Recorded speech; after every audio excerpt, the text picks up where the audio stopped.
Assalamu alaikum, dear students. Today on 18th June 2020, my class is for 8th science. Topic is chapter force and pressure and subtopic force. Force होता है क्या है? Any push or pull. Any push or पुल, इसको force कहते हैं। या मिसाल के तौर पर अगर हम करेंगे, चाहे हम किक से देंगे, चाहे हम लिफ्ट करेंगे, चाहे हम पिक करेंगे, चाहे हम थ्रो करेंगे, ये सब फोर्स आ जाती है। अब ये चीजें यहां पर जब हमने देखी, ये फोर्स करता क्या है, फोर्स हम रिकॉग्नाइज कैसे कर सकते हैं, फोर्स हम समझ कैसे पाएंगे, फोर्स को हम ऐसे समझ पाएंगे when a body is in the motion. अगर कोई बॉडी मोशन में होगी तो इसको रोकने के लिए, अब अगर यहां से ये मोशन में है, नीचे गिर रही है, इसको रोकने के लिए कोई चीज चाहिए, कोई ऑब्जेक्ट चाहिए जो इसको रोक पाए। जो चीज इसको रोक पाता है, that thing is called as force.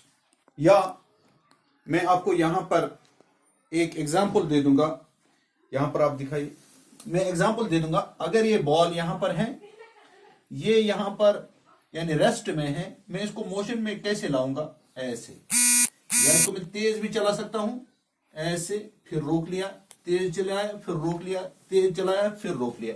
अब ये मैं तेज चलाऊं, रोक रहा हूं इसको, ये कैसे होता है?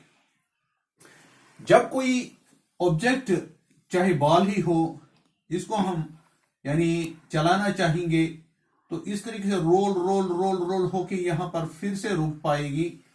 तो ये चलती कैसे हैं और फिर रुकती कैसे हैं? यानी ये जो चलती हैं खुद ही नहीं चलती हैं, जब इसको कोई फोर्स लगाते हैं तो ये बॉल चलती हैं। फिर ये जब चलती हैं, कभी हम कोई फोर्स नहीं लगाते हैं, ग्राउंड पे हम बॉल को फेंकते हैं तो वहां ग्राउंड पे ये चलती जाती है, फिर खुद ही रुक जाती है। उस वक्त कौन सा चीज इसको रोकता है? अब देखिए, यहां पर बहुत सारी चीजें हैं जो हमारे ऊपर एक्ट करते हैं, जिसके बीच में हम जीते हैं। यानी बहुत सारे प्रेशर्स हैं, बहुत सारे फोर्सेस हैं जिनके बीच में हम यानी जिंदगी गुजारते हैं। अब यहां पर अगर ग्राउंड है, सिंपल ग्राउंड है, यहां पर एक बॉल हमने यहां पर रोल कर ली और ये बॉल यहां आके रुक गई, खुद ही रुक गई, तो इसको ये gravitation of the ground, gravitational force, gravitational of ground, इसकी वजह से ये रुक गई। या कभी बॉल आ जाती है ऐसे, फिर ये ऐसे हो जाती है, यहां से यहां, फिर यहां पर इसको कोई कीपर रोक लेता है अपने हाथों से। तो रोकता कैसे है? ये बॉल टेढ़ी क्यों हो गई? यहां पर कोई ऑब्जेक्ट होगा जिसने इसको पुश किया, ये बॉल डायरेक्शन चेंज हो गई और यहां पर कीपर के पास या किसी प्लेयर के पास आ गई और यहां पर रुक गई। तो इस तरीके से इसने इसको फोर्स लगाया। जब हम किसी को धक्का देते हैं वो भी फोर्स है, जब हम किसी को खींचते हैं अपनी जानिब तो वो भी फोर्स है।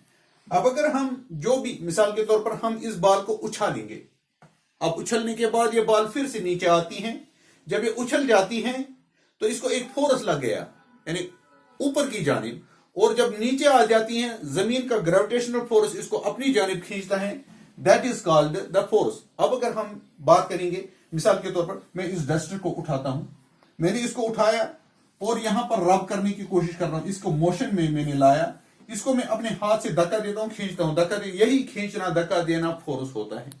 या मैंने इस डस्टर को उठा लिया, दिस पिकिंग, यानी इसको मैंने ऊपर की जानिब उठा लिया, इसको फोर्स कहते हैं। या मैं इस बोर्ड को उठाऊंगा, उसको फोर्स कहूंगा।